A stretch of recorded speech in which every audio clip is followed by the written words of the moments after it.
doing a quick video on maintenance on your Rainbow air cleaner.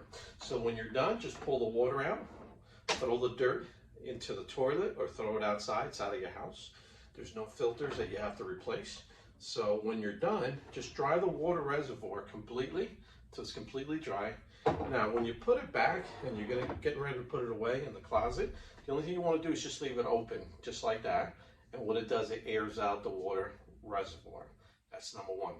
Number two is once per month or every 4 weeks or every 4 uses, just turn it on the side like this, okay? And so see that part right there? That's called the separator.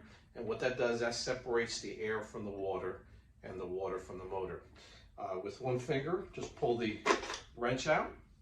Okay, so that's a wrench, and it's also a brush as well.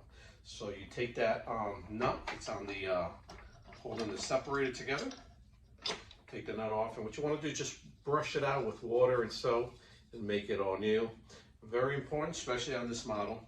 When you put it back, once you have the nut on, what you want to do is give it a quick, use your wrench, give it a quick fasten, and what that does, that keeps the separator intact.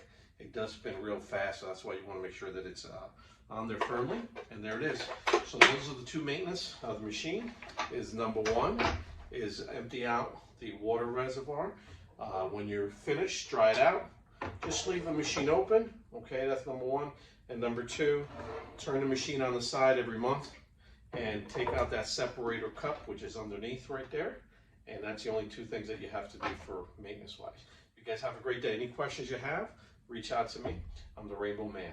Thanks.